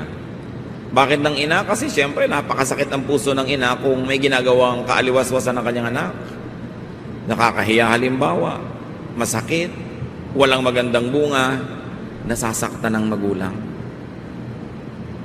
Again, pananagutan natin sa mga nagmamahal sa atin na magpakatino. Be a good son or a good daughter. Sa Old Testament kasi madalas ang kausap lang lalaki, pero siyempre kung son, kasama din yung daughter doon. Hindi na lang ina-address specifically. Anong bilin mga anak? Make your parents happy and proud because of your good behavior. Yung huwag kang gumawa ng ikahihiya nila. Kahit hindi ka nahihiya, sila nahihiya, di nasasaktan sila. Isinasaalang-alang yon. At mahigpit na bilin, hindi lang sa verse na ito, maraming verses. Take care of your parents when they grow old. Huwag na huwag kalilimutan na alagaan ng magulang, lalo't matanda na sila. You take care of life's transitions. And the transitions of life is during infancy and old age. Kaya tuloy-tuloy ang sibilisasyon ng kabihasnan dahil may mga ipinapanganak na bata. Pero kung hindi ba sila inalagaan, lalaki sila? Inalagaan kasi. And there's always an unwritten contract na ang mga batang inalagaan na palaki, sila naman ang mag-aalaga sa mga magulang nila hanggang ihatid nila sa huling hantungan at humarap na ang mga magulang sa Diyos pagdating ng panahon. From generation to generation to generation, that has been the norm. Mature people take care of the young, and then when the mature people become very old, the young who have become now mature take care of them. Panapanahon, walang sisira sa usapan. Bawat henerasyon tutupad sa ganitong arrangement. And this is how humanity and civilization goes on. Proverbs 23, 26 to 28. My son, pay close attention and gladly follow my example. Tatay ang nagsasalita sa anak na lalaki. Bad women and unfaithful wives are like a deep pit. They are waiting to attack you like a gang of robbers with victim after victim. So lalaki sa lalaking usapan, anong sabi ng tatay sa anak? Avoid, beware of bad women. And here, the context of bad is sexually promiscuous women who are not faithful to their own husbands, who seduce men who are husbands of other women, or women who seduce men away from their duties, away from their godliness, away from their good sense. Of course, pwede mo rin baligtarin yan. Pwede mong sabihin din sa women na beware of bad men. But just the text is talking about a father saying this to the son. So anong unang-una dito ang leksyon, mga tatay? Be a model father to be able to say this. Tatay, you want to be a good father? The first step in becoming a good father is by being a good husband to your children's mother. Paano ka magiging mabuting tatay kung hindi ka mabuting asawa sa nanay nila? Kung sira ang relasyon nyo, maapektuhan din ang pagiging tatay mo. At bakit babae na naman dito ang pinag-initan? Because in the context of the verses, we find the women who are temptresses. So the verses are talking about women who seduce married men, who destroy their personal holiness in the homes of these married men. And the message is, pay attention to this, especially men. Why avoid temptresses? Bakit dapat iwasan ang mga babaeng tukso? Kasi naiiba ang utak ng lalaki pag nadadarang na at nalalapit sa tukso. More than women. And this is a biological truth. PsychologyToday.com, in the article, The Physiology and Endocrinology of Sexual Arousal, says, listen very well, when the mind and the body are in the state of sexual arousal, the prefrontal cortex, sometimes called the cerebral cortex, which is responsible for higher level cognitive functions like reasoning, is shut down. Pagka daw, ang isip ng isang lalaki ay dumating na sa level ng sexual arousal, nagising na ang kanyang damdamin, napukaw na ang kanyang pagnanasa, nagsasara ang cerebral cortex na pinanggagalingan ng katwiran. So yung ako ang iyong konsyensya, sarado. Yung mali ang gagawin mo, magkakasakit ka, sarado yon. Magugulo ang iyong asawa, sarado. Baka mahuli ka, sarado. Pag dumating ka na sa level na natukso ka na, sarado na ang utak. Wala nang gustong gawin kundi ituloy ang nasimulan. And to continue to quote, sexual temptation is not a battle between the pleasure center and the rational part of the mind. The rational part, when the person is already aroused, is already dead. It's not even fighting. So kung tayo ay lumululo ng pagkain at may dalawang tubo na pinupuntahan yung ating lalamunan, isa patungo sa lungs na hindi dapat pasukan ng pagkain at isa patungo sa sikmura na dapat puntahan ng pagkain, pag ngumunguya ka na, nalalaman na ng lalamunan mong may lululunin kang pagkain, nagsasara yung glottis, a muscular flap na sumasara doon sa mga butas patungo sa lungs para yung kinakain mo ay huwag magpunta ron at tumuloy sa sikmura. Pero kung kumakain ka, tawa ka ng tawa, daldal ka ng daldal, nalilito yung lalamunan mo, kaya kung isang paglulun mo, yung kanin tumutuloy sa lungs. Iuubo mo ngayon hanggang lumabas sa yung ilong. Naranasan nyo na yan? Kasi nalilito yung lalamunan. Kaya kung lululon, huwag dumaldal, huwag tumawa ng tumawa dahil may nakakamatay. Ang isang Kennedy namatay sa dining table dahil dyan may nalulon. Hindi lumabas, nag-choke, hindi nakahinga. Eh kung isang hita ng manok yung nilunok nyo, parang talagang hindi kayo makakahinga. Ganon din yung utak. Yung pinanggagalingan ng katwiran, katinuan, kahusayan, karunungan, yung cerebral cortex, pag dumating sa level ang lalaki na natukso na arouse, sarado na yung utak. Pag natukso, nadarang, na arouse, sarado na yan. Madilim na ang isip. Wala na yung gustong gawin, kundi parausin ang lagnat. Tapusin ang nasimulan na pagnanasa. At pag natapos na lang yon, tsaka uli bumubukas yung utak. Sasabihin, ba't ko ba ito nagawa? Magsisisi ngayon. Hanggang sa susunod.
Na panahong matukso ulitan na naman. Kasi ng asawa, 7 beses mo na akong iniwan. So 7 beses na palang nagsara yung cerebral cortex. Ngayon, mga kalalakihan, huwag ang cerebral cortex ang sisihin. Kung sabihin kasi nagsara na yung cerebral cortex ko. Mrs., ano sasabihin nyo? Bakit ka nagpadarang? Hindi pa naman sasara yan kung hindi ka darang eh. Ba't ka lumapit? Ba't ka nagpatukso? Hindi yan sasara mag-isa. Sasara lang pag natukso ka na. So dapat hindi ka nagpapatukso. Kaya ang payo dito sa Proverbs, avoid. Huwag yung lumayo ka kung natukso ka na, yakap-yakap ka na, tsaka ka palalayo. Walang gumaganon. Lumayo ka sa simula. Kaya huwag mong kakantahin yung tukso, layuan mo ako. Ba't ka lalayuan ng tukso? Gusto ka nga kapitan. Ikaw ang lalayo dyan. Anong payo? Lumayo. So pag may nagsasabing natukso kasi ako, nagkamali ako, kasi lumapit ka. Kasi hinayaan mong matukso ka. Beyond the power of your mind. It is important to understand that. Kahit yung mga ganyan, yung mga mechanics, hindi in-explain sa atin ng Proverbs, alam nila yung methodology of temptation. Kaya kailangan, huwag lalapit kahit sa simula pa lang. Pag may nakita ka nakabukas sa pinto at may nakalabas na tuhod at kakaway-kaway, isara mo yung pinto, ipitin mo ang tuhod. Hindi sisilipin mo kung sino yung nasa loob. Mamaya papasok ka na, tuloy-tuloy na yun. Proverbs 23, 29 to 35. Who is always in trouble? Who argues and fights? Who has cuts and bruises? Whose eyes are red? Everyone who stays up late, just having one more drink. Don't even look at that colorful stuff bubbling up in the glass. It goes down so easily, but later it bites like a poisonous snake.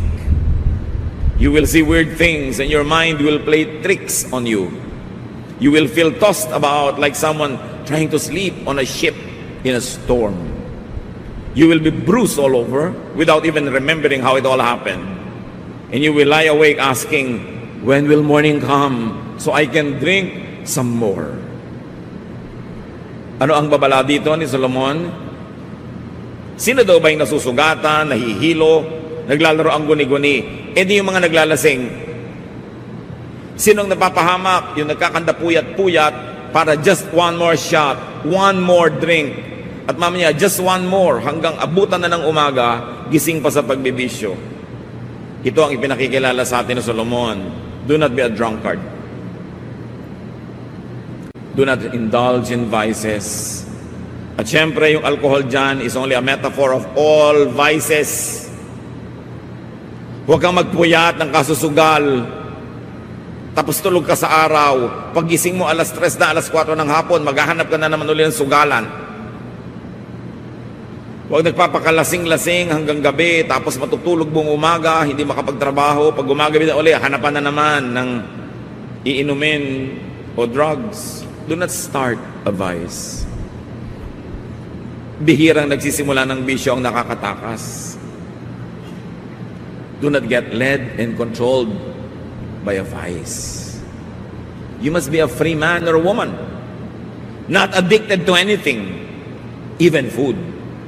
Even wine, even a habit, because the people of God must be free. Free only to serve God. So because of his vice, a man demeans and hurts and destroys himself and his loved ones as well. Nakakakita ka na ang titinong mga tao pag nalasing na, mukhang basura, mukhang basahan. Mga matitinong mga babae na ngayong nagkanda talo sa kasino ay mukha ng basahan. Dapat hindi ganun. Huwag magpapaalipin. And if this habit runs in the family, as many habits are, cut it and stop it in your generation. Kung lahi kayo ng mga babaero, putulin mo na sa panahon mo para huwag mo nang maipasa sa iyong anak. Kung lahi kayo ng mga lasinggero, lahi ng mga nambibisyo, lahi ng mga nambubugbog ng asawa, stop it in your generation. Kung lahi kayo ng mga nangangaliwa, lahi ng mga hindi matapat sa mga asawa hanggang kalolalahan nyo, alam nyo talagang mga makakate, stop it in your generation. How can we do that? We can do that because Jesus saves us. Because Jesus can cut generational curse. Napuputol niya, napapatid, maging ang mga saling lahi ng mga masasamang bisyo. Because the power of the blood of Jesus can set us free from the power of darkness. So huwag sisihin ng mga kamag-anak, ang mga kalula-lulahang na mayapa na. Kuminsan, yung mga generational sins, hindi naman dahil sa genes, hindi genetics, culture. Yung kasi ang culture ng pamilya, yun ang kinalakihan mo. Pag hindi ka conscious, yun din ang paraan ng pagpapalaki mo sa anak mo. Kaya kailangan conscious. Lalo sa generation nyo, nakakilala kayo sa Panginoon, nagkaroon ng bagong buhay sa Panginoon, dapat putulin ang mga bisyo ng mga saling lahi. So that you will begin a new generation, a godly generation in your bloodline. Proverbs 24, 3-4. Use wisdom and understanding to establish your home. Let good sense fill the rooms with priceless treasures. Pag gumagawa kayo ng bahay, anong plano na mag-asawa? Architectural plan, muebles, motif, color. Pero sabi ni Solomon, build your home and your home life on the foundation of wisdom. Imbes ang isipin nyo mag-asawa, yung bahay, ang isipin ninyo is yung tahanan, yung home. Anong ilalagay natin? Anong ipupundar natin? At sabi ni Solomon, magpundar kayo, punuin nyo ang bawat kwarto, bawat bahagi ng inyong tahanan ng karunungan. Let wisdom fill and decorate your home. So ano dapat ang nasa bahay? Hindi naman masama na may magagandang gamit. Okay lang yan kung afford nyo. May mga sasakyan kayo para maginhawa. Pero hindi dapat mawawala intelligent discussions. Lumalaki dapat ang mga bata na pag magkakasabay kayong kumakain o kayo ay nagpapahinga, seated together, matatalino ang pinag-uusapan. Katalinuhan. Hindi mga walang kwenta-kwentang bagay, hindi mga kalaswaan, hindi mga chismis. Katalinuhan. Yung sabi mo sa lola mo, Lola, ano po ang scientific family name ng mushroom? Ano po ang scientific family name ng ganito? Ng mga kabuti? Sabi naman ng lola mo, anak, Heterobasidiomycetidae. Naks. Galing naman ni lola, no? Hindi yung, hindi ko alam yung mga bagay na yan. Paglaki mo, malalaman mo rin yan. Kailangan na sasagot. There must be wit, tasteful humor. The family can watch intelligent films. Even entertaining films are okay, but good taste. And there's always sound counsel available. A nice home will be filled with good books, readings. Kaya sa internet pa yon, tinuturuan mo mga bata mag-internet to find good readings. Hindi mga walang kakwenta-kwentang pinapanood, mga games na nakaka-brain damage, sa kakasira ng mata at umuubos ng oras. Pinipili an atmosphere of openness. At meron pa tayong isang dapat ituro sa mga bata. Hindi lang laging po, opo. Pwede rin dapat sumagot ng hindi po, ayaw ko po, pero politely. Dapat turuan din natin ang bata na pwede siyang tumanggi kung talagang ayaw niya, basta't siya ay magalang at ipaliwanag niya kung bakit. At matapos magpaliwanagan at superior ang panahon na liwanag mo, dapat pa rin siyang sumunod. Kasi meron tayong isang kapintasan, ang lahi natin. Sobra tayong nag-uutos sa batang maging masunurin. Di ba, pag naituro mo sa bata, hindi na nawawala hanggang lumaki. Kaya pag lumalaki, api-apihan kung saan-saan, api-apihan ng mga amo, binubugbog, kinakawawa, opo pa rin ang opo. Kasi hindi natutunang tumanggi. Basta magalang, may katwiran, okay lang dapat tumanggi ang bata. We should train them also to assert themselves up to a point so that we don't become a nation of slaves, a nation of people being abused by others. Kasi we may please you, O God, and so that we may also have a life that is peaceful, prosperous, and happy. We commit to you everyone who's not here yet. Kayo po ang siya magpala. At sino man na ninais sa makarating ditong hindi ngayon makarating, may comfort come from you. And may that person also be blessed by you directly from your spirit and from your heart. Father, we commit everything to you. asking you to bless us and lead us. May your voice be heard and not that of your servant. Kayo ang madinig namin lahat at mangusap po kayong may kapangyarihan. Dalangin namin ang lahat ng ito sa ngalan ng iyong anak na aming tagapagligtas, si Jesus, na siyang umiibig sa amin. Amen.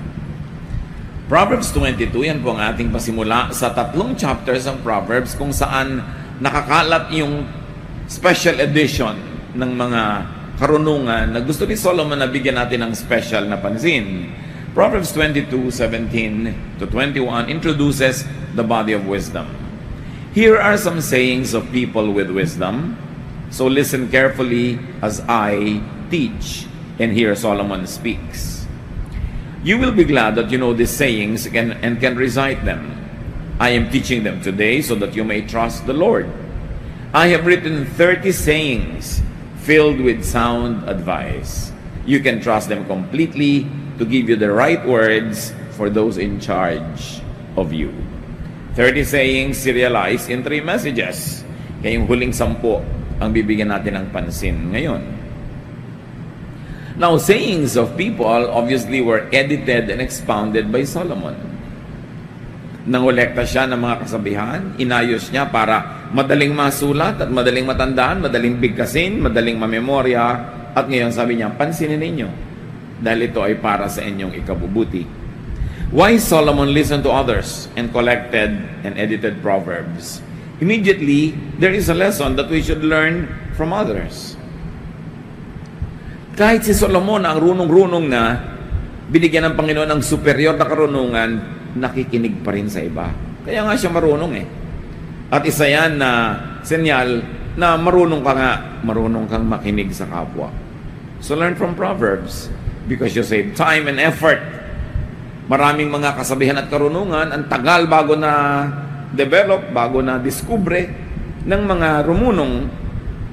Pero kung makikinig tayo sa kanila, nakatipid tayo ng oras, maging ng mga posibleng sakit sa buhay, hirap, dahil natuto na tayo without experiencing it the hard way. Ang taong marunong at magiging mas marunong pa ay mahilig makinig sa kapwa. Pero siyempre, pinipili kung sinong papakinggan. And of course, you hear, contextualize, and apply other people's wisdom in your life. Why do we say hear? Because it takes a lot of effort to listen. To be quiet enough to hear the other person's voice and not yours. Then you contextualize. Iba ang buhay niya, iba ang buhay mo. Yung buhay ni Solomon, buhay ng mga taong unang nakarinig ng kanyang karunungan ay hindi kamukha ng buhay natin ngayon. So may gagawin kang adjustment. You adapt.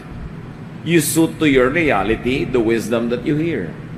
Kaya kung minsan, ang organized religion can be perceived as oppressive is because many people simply apply to their lives everything they see in the Bible without considering the differences in time, in location, in culture, in the context of the listeners of the Word of God then and the Word of God being heard by people now. Siyempre, may mga cultural changes, may mga legal changes. At ang lahat ng yan isinasaalang-alang mo in applying God's Word to your life. Hindi hubad na hubad, buong buo, i-apply mo. Kahit ang nagiging bunga, pagdurusa, kalupitan, o kaya nalalayo ka pa nga lalo sa Diyos dahil iba na yung pamaraan ng pamumuhay. At dito nagkakaiba-iba ng opinyon ng maraming mga nagbabasa ng Biblia. Paano nila i-apply? Paano mo i-apply sa buhay mo ngayon? You live in a metropolitan and a cosmopolitan area.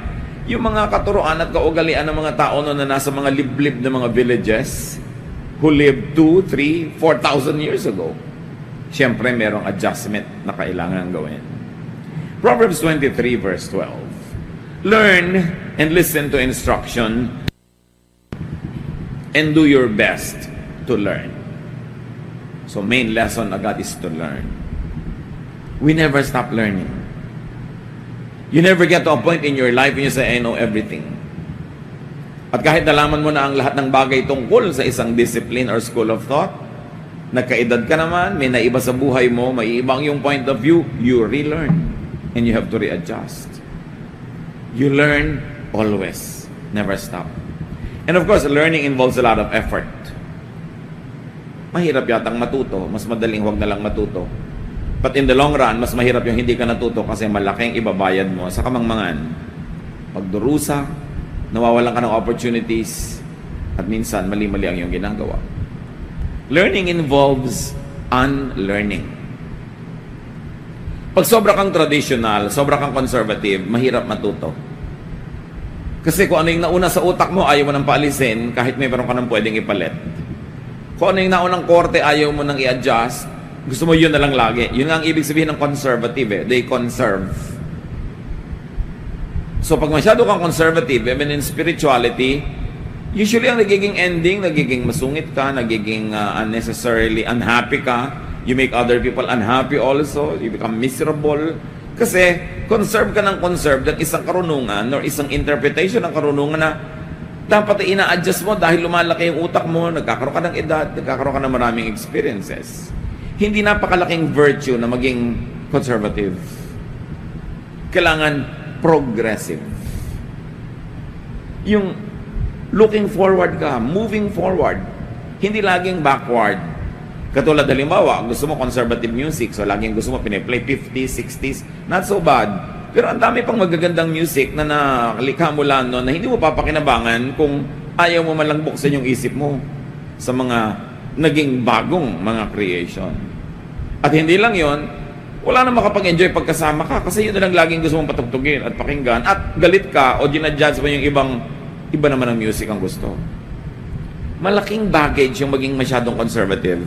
There is an advantage in being conservative to the point na hindi ka kung saan na lang dali ng hangin, meron kang anchor, hindi ka masyadong madaling maiba, hindi ka masyadong madaling mabola, madaya, pero malaki rin ang disadvantage kung dapat ka nang mag-adapt ay hindi mo pa ginagawa because you are conservative. Effort and learning. Learning involves adjustment to new realities and to renewed realities. So go with and go after learners and seekers. Pag naghahanap tayo ng mga kabarkada, kaibigan, sasamahan, hanapin mo yung marunong matuto, mahilig mag-aral, yung asensong utak mo pagkasama mo sila. Parang 5 minutes mo lang makausap, tumalino ka na. E paano pa kung 1 hour? Hindi yung ang tagal mong kausap, walang dadagdag sa'yo, baka may nabawas pa nga. Importante pinipili ang sinasamahan. And then sa Proverbs 24, maraming koleksyon ng wisdom na inilagay si Solomon. Verses 5 to 6. Wisdom brings strength, and knowledge gives power. Battles are won by listening to advice and making a lot of plans. Here, Solomon puts a lot of premium to wisdom. Wisdom, of course, is knowledge applied the right way. Bago ka magkaroon ng wisdom, knowledge muna. And your knowledge, when applied the right way, when framed the right way to benefit you, to glorify God, to turn you into a better person, it becomes wisdom. Sabi niya, alam niyo ang mga gera na papanalunan sa strategy, hindi sa lakas ng muscle, hindi sa dami ng tao, hindi sa lakas ng mga armas, sa strategy, sa planning. So sabi niya, ang tunay na mananalo sa mga digmaan, kaya physical digmaan yan, o emotional, o mental warfare yan, o spiritual warfare, ang magwawagi dyan yung may wisdom. So strength comes from wisdom. Baliwala yung 10 mga malalaking katawan na wala namang utak. Matatalo rin yun at the end of the day. Ngayon, malakas ka na, may utak ka pa, edi ang laki ng advantage. But between the two, unahin ang wisdom. Real strength is not only physical, it is mental. Pag magaling ka magplano, kahit konti lang ang gamit mo, konti lang ang resources mo, mas marami ka ma-achieve. Kesa doon sa ang daming resources, pero sabog-sabog ang utak, burara mag-isip, maraming wastage. Thought can move bodies and other physical objects. Pag naiisip mo, napapagalaw mo. Hindi naman yung telekinesis kundi pag naisip kasi ng tao, na-achieve eh. If it is thinkable, then it is achievable. Sabi nga ng iba.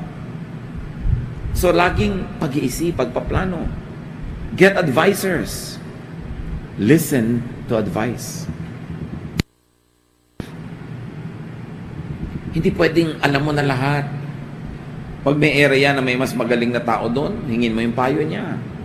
And always, have a plan. Paano ko tatapusin ang high school ko ng 4 years or 3.5? Paano ko gagawin yung aking gustong mangyari sa buhay ko? Okay, gusto kong umasenso. Paano? I must have a plan. Because if I don't have a plan, it is a dream. Don't dream. Plan. Plan, of course, has a timeline. Ano dapat ang ginagawa ko sa ganitong oras? By this time, ano dapat ang na-achieve ko na? Para masusukat mo kung nakakarating ka ba, lumalapit ka ba doon sa goal mo o hindi. Sabi nga nila, if you fail to plan, you plan to fail. Actually, hindi nagpaplano, may plano. Plano niyang mabigo.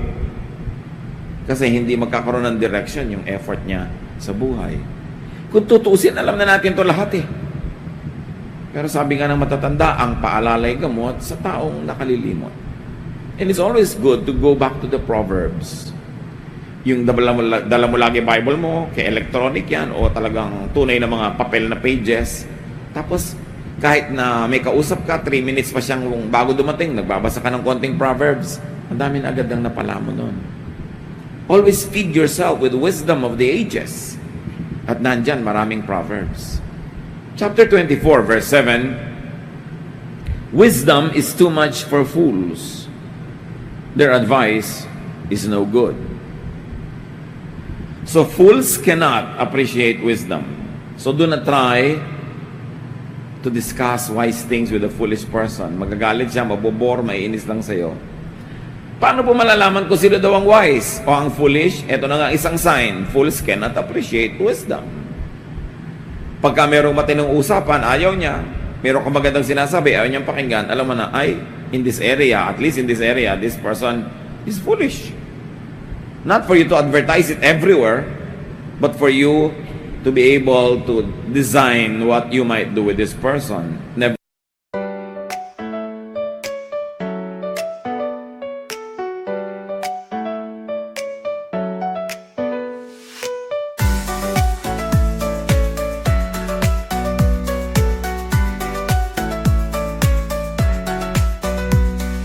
Raindrops falling down my face, like tiny tears in a happy chase.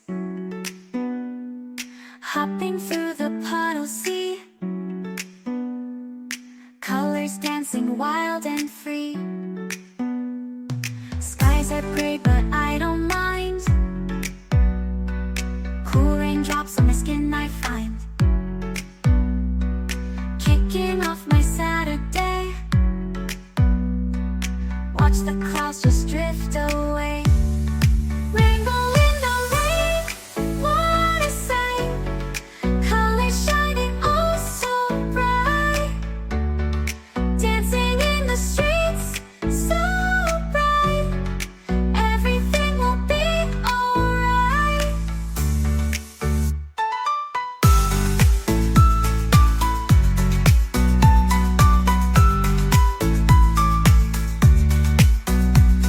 Umbrella spinning, twirling round, a colorful halo on the ground. Music playing on the sand, skipping beats, the heart will sway. Feel the world come out to play. Lightning cracks, but don't you fear. Magic shines when skies are clear. Raindrops whisper secrets true. A hidden beauty shines right through. Rainbow in the rain, what a sight. Colors shining oh so bright. Dancing in the streets, so bright. Everything will be alright. Raindrops falling, sun peeks through. Rainbow magic meets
listen to fools. Ina-assess mo without outwardly judging people so that you will know how to behave with this particular person. And know, ay, marami siyang foolishness, therefore I will watch myself not to listen to this person. Or, whenever I'm listening, I should be very, very careful. Baka niya ako ma-influence wrong. Baka niya ako madala sa mali. Nag-iingat ka.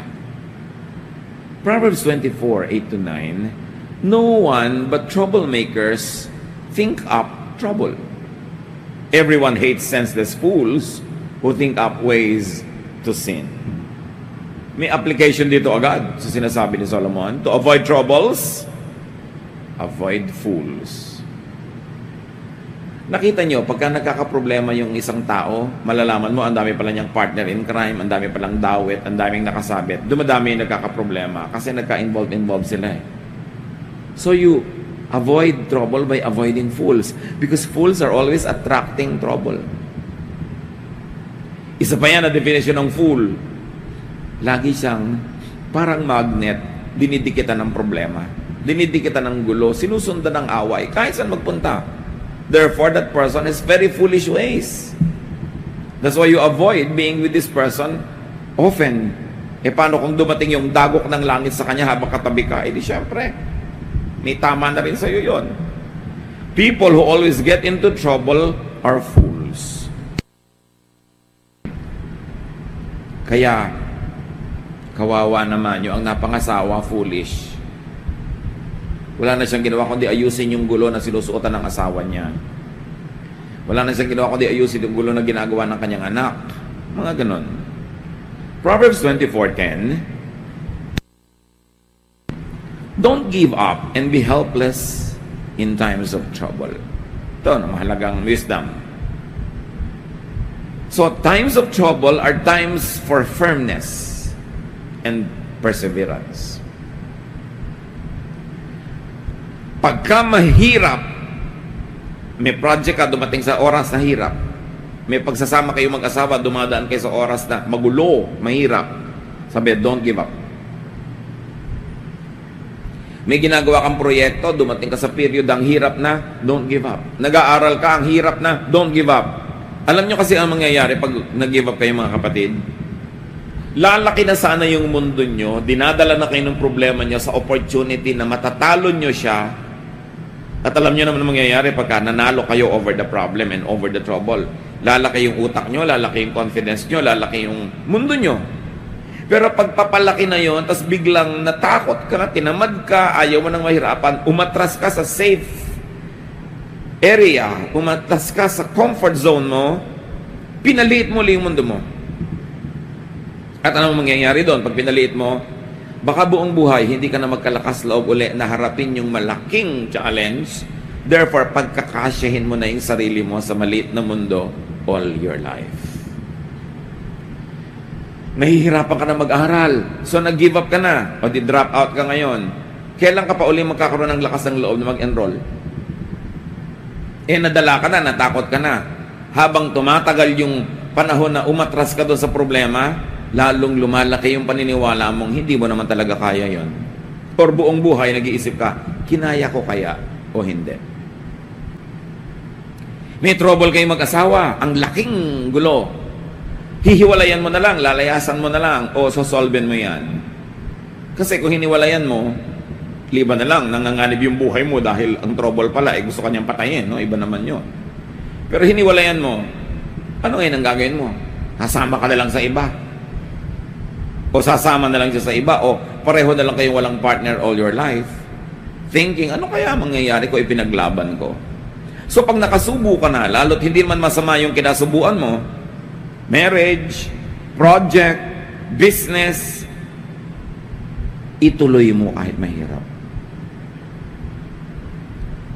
Na kung hindi mo nagtagumpay, hindi ikaw ang may kasalanan. Pero mahirap yung ikaw na mismo ang sumuko dahil ayaw mo nang mahirapan pa. Kasi kung alam mong hindi naman ikaw ang sumuko, talaga lang hindi tama ang panahon, talaga lang hindi nangyari ang dapat mangyari, susubukan mo ulit yun eh. At malamang na mapagtagumpayan naman yung susunod. Pero pag ikaw mismo yung umatras, may effect sa'yo yon. Mawawalan ka na ng pananalig sa pwede mong magawa habang buhay ka na ngayong makukulong sa maliit na utak. Sayang naman ang buhay. Kung uubusin mo na lang sa maliit na mundo, pwede namang lumaki. Lesson from Solomon: don't give up in the middle of difficulty. Tsaka kung sa kalagitnaan ka, tsaka titigil, di sayang lahat yung investment mo, sayang yung nailagay mo na effort, panahon, sayang. Huwag niyong padaliin ang buhay na tuwing may mahirap, aatras na lang kayo sa madali. Kasi magsisimula kayo ng pattern ng atras, ng atras, ng atras. Ang buhay dapat abante ng abante ng abante para umaasenso. Proverbs 24, 11 to 12. Don't fail to rescue those who are doomed to die. Don't say, I don't know it. God can read your mind. He watches each of us and knows our thoughts. And God will pay us back for what we do. Ano daw ang huwag na huwag gagawin? Huwag umiwas tumulong sa isang taong nanganganib ang buhay. In fact, rescue those who are in danger of dying. Why? Because life is most precious. God is life. God is the bigger giver of life. And therefore, life must be saved as much as possible. Iba naman siyempre kung may gusto kang iligtas pero sa pagliligtas mo ay mamamatay ka rin o maraming mamamatay, doon ka mag-iisip kung dapat mo bang gawin or not. Pero yung hindi mo naman ikamamatay, halimbawa, merong bloodletting, merong donation ng blood, ikamamatay mo ba naman na mag-donate ng mga isang balding dugo? Gusto mo isang galon na lang, isang pint. Hindi mo naman ikamamatay yung regular na idinodonate. Ba't di ka mag-donate? Nagliligtas ka ng buhay nun. Kahit hindi mo kaharap yung nag-aagaw buhay, maimpang dudugtong sa buhay ng isang maaaring malagutan ng hininga dahil walang dugong available, yung ibibigay mo. Isipin mo, isang tao, imbes na matay na ngayon, dahil na-donatan mo yun ng dugo, na buhay pa ng 25 years, 10 years, o kahit 3 days. Napakahalaga ng bawat sandali kung ikaw yung taong mayroong nagbuhay na gusto mong pahabain. So mahalaga nagtumutulong tayo. Yung nagpapadala ka ng mga donation mo sa mga nasasalanta. Hindi mo alam, simpleng kumot can save somebody sa kanyang ginaw na kung hindi siya nakumutan, nagkaroon pa siya ng pneumonia at kinamatay pa niya. You can never tell. Basta't ang sinasabi, huwag kayong magmamangmangan, alam ng Diyos ang iniisip nyo. At dahil siyang nagbigay ng buhay, pinagpapala niya ang sino mang nagdudugtong ng buhay, kanino man. Mas hindi mo kilala, mas hindi mo mahal, mas heroic. Mas wala kang mapapakinabang sa paghaba ng buhay niya, mas nakaluluwalhati sa Diyos. Napakahalaga ng buhay. Marami tayong pwede magawa para pahabain ang buhay ng tao.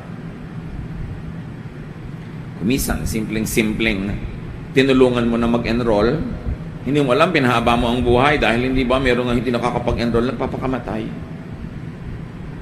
So tinulungan mo lang pala sana makapag-enroll, humaba yung buhay ng tao. Alam niyo yung mga bunga ng ating mga tulong, hindi naman natin alam lahat ang nagiging bunga eh. Pero alam ng Diyos. At sa palagay nyo, yung Diyos na marunong mag-compute, marunong magsuma, hahayaan niya na hindi niya kayo gantimpalaan sa tamang ginagawa. Always be in the giving mode. Konting-konti lang dapat sa panahon ng tao na siya ay nasa receiving mode. Pag siya sobrang mahina, pag siya sobrang may sakit, pag talagang nagkalakip-lakip pa mga bagay sa paligid niya para hindi siya makakilos. Pero ting kaya natin, we can give. It's important. Proverbs 24, 13 to 14. Honey is good for you, my children, and it tastes sweet. Wisdom is like honey for your life. If you find it, your future is bright. Nung araw naman kasi, ang pinakamasarap na kilala nilang kainin, honey. At masarap naman talaga yun hanggang ngayon. Pero ano man ang equivalent ng honey sa inyong buhay, sabi ni Solomon, parang wisdom yun. Kung paano nyo hinahanap-hanap, at kung paano kayo nasasarapan, ganun dapat ang gawin yung paghahanap sa wisdom dahil masarap maging wise. Find and enjoy honey or wisdom. May kausap ka, ang hanap mo, karunungan niya. Meron kang a-attenda ng mga event, ang hanap-hanap mo, anong matututunan ko dito? Anong madadagdag sa isip ko? Anong karunungan ang magpapaganda sa buhay ko? Sabi, kailangan mong hanapin lagi yan. Kung saan ka rumurunong, kung saan lumalaki yung isip mo, dun ka maglagi. Ikabubuti mo yun. Verses 15 to 16. Don't be a cruel person who attacks good people and hurts their families. Even if good people fall 7 times, they will get back up. But when trouble strikes the wicked, that's the end of them. So huwag daw maging malupit. At huwag sasalakay ng mga tao, pati ang kanilang mga pamilya. Lalo't yung tao mabuti. Huwag na huwag kang gagawa ng masama sa mabuti. Kung tayo nga ay tinuturoang huwag gumawa ng masama sa masama, lalo namang sa mabuti, hindi dapat gawin yon. At huwag na huwag daw idadamay ang mga pamilya nila. Mabuting tao sila, sasalakayin mo, pati pamilya nila apektado. At bakit daw? Kasi ang mabubuting tao daw, makakabangon at makakabangon. Itulak mo yan, babangon yan. Tikisin mo yan, magsusurvive yan. Gawan mo yan ng masama, magsusurvive yan at babangong muli. Anong gagawin nila sa iyo pag nakabangon na sila uli? Sabi, huwag na mong gagawa ng masama. Kasi kakampi nila ang Diyos. Bakit mo gagawin yun? Don't be cruel, especially to good people.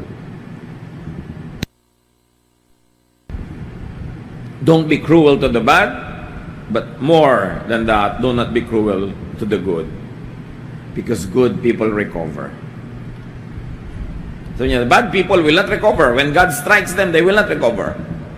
But the good people will always be raised up by God again. So, huwag mo silang pagsasamantalahan, huwag mo silang kakawawain. Darating ang panahon, baka ikang ikabubuhay, walang awa sa iyo ng good people na ginagawan mo na masama. So, ba't ka gagawa ng masama? 17 to 18. Mahalaga rin ito, mga kapatid. Don't be happy to see your enemies trip and fall down. The Lord will find out and be unhappy. Then He will stop being angry with them. Ang konteksto, galit ka sa isang tao. Ngayon, bigla siyang nagkasakit, naghirap, nasunugan, binaha, nasalanta. Tuntua ka ngayon. Ganun, huwag na huwag mong gagawin yan. Pag nakita ng Diyos na natutuwa ka sa nangyayari sa mga taong yan, sa mga kalaban mo, sa mga masasama, huhupa ang galit ng Diyos sa kanila at baka sa'yo pa bumaling. So huwag mong ipagsasaya ang nangyayaring masama sa kapwa, kahit sila masama. Do not celebrate people's ruin, even if they were your enemies. Kung minsan nararamdaman mo yan, naiinggit ka sa kapitbahay mo, tapos bigla siyang nasunugan, buti nga. Yung isipin mo, no? Naiinggit ka sa kumari mo, paggawa ng mukha niya, tapos minsan tumabingi, tuwa ka, yan, kagagawa. Diba? Huwag ganun. Alam ng Panginoon yung laman ng ating puso. At ito, ang linaw nang sinabi, the Lord will find out and be unhappy. Then He will stop being angry with them. Kaya, nagkakaganon yung masama dahil nagagalit sa kanila ang Diyos. Pero sabi, pag pinagtawanan mo, pag ipinagbunyi mo ang kanilang mga hirap, mawawala yung galit ng Diyos sa kanila. Anong ibig sabihin? Di titigilan na ng Diyos yung pagdisiplina sa kanila. Ano nang ipagsasaya mo? Dilulungkot ka na naman, mainggit ka na naman, magagalit ka na naman. So be wise. Don't celebrate people's fall. God ruins people because He's angry with them. And God's anger will be wiped away when God sees that you celebrate the suffering even of evil people. Proverbs 29, 24 rather, 19 to 20. Don't let evil people worry you or make you jealous. They will soon be gone like the flame of a lamp that burns out. Nararanasan nyo na ba yung kumisan mga kapatid? Sana hindi. Yung naiinggit ka sa masama. May gumagawa ng mali, tapos parang umaasenso, sumisikat, yumayaman. And then naiinggit ka, nagsiselos ka. Ang bunga nun, mamaya gusto mo na rin gawin yung ginagawa niyang mali. So, mapapasama ang iyong kalagayan. Alam ng Diyos ang nangyayari. Ang mga gumagawa ng mali, mabibisto yan. Be sure that your sin will find you out. That's what the verses of Scripture say. God is not mocked. Whatever a man sows, he shall reap. So do not problematize or envy bad people.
Ang problemahin mo sarili mo, ang asikasuhin mo, magpakatino, magpakaayos. At huwag mo rin gawing business mo na ikaw magparusa sa iba. God knows what to do. Be good. Don't return evil for evil. God knows His business, and God is God of justice.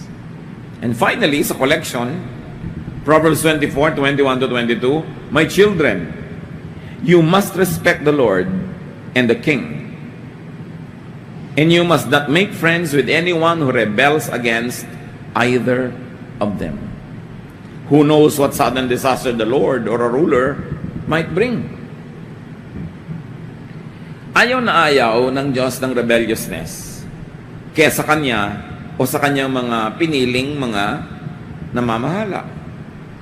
And generally speaking, unless a ruler is obviously, hopelessly evil, God likes that ruler to be in his position. Kasi kaya naman ng Diyos alisin yan kung ayaw na niya. So ang sabi dito, mga anak, tiyakin nyo lang na iginagalang nyo ang Diyos at ang hari. Wala na tayong hari ngayon, so ano yon? Figures of authority. Employers, superiors, leaders. Sige nun, make sure that you respect the Lord and your leaders. And you must not make friends with anyone who rebels against any of either God or the leader. Okay, hindi naman ikaw yung nagre-rebel, pero nakikipagkaibigan ka, nagko-cooperate ka doon sa nagre-rebel, damay ka rin. Sabi niya, alam mo ba kung anong pwedeng dilubyo ang pwedeng datnin ng sino mang lumalaban sa hari o sa Diyos? Hindi mo alam. So, huwag kang maglaro sa ganyang larangan, mapanganib. Huwag kang makikipagsabwatan, huwag kang makikipagtulungan, huwag kang makikipagbulong-bulungan sa mga rebellious people. May parusa yon. Liban na lang yung nire-rebella nila, Diyos na mismo nagsabing rebel against that king because he is obviously, hopelessly, clearly bad. Unless that kind of condition is met, we are to submit to authority. We are submit to those who are on top of us, because if God doesn't want them anymore to be in that position, what is too hard for God? Is it too hard for God to remove them? So sabi, huwag kang makikipagsabuatan sa mga gustong gumawa ng gulo. Respect those in authority. Do not flaunt your strength or your charisma or your money. Respect those in authority. Pag sinabi mong, bakit siya ang nasa position of authority and not me? Kung gusto ba ng Diyos na ilagay ka doon, mahirap ba lang gawin nyo ng Diyos?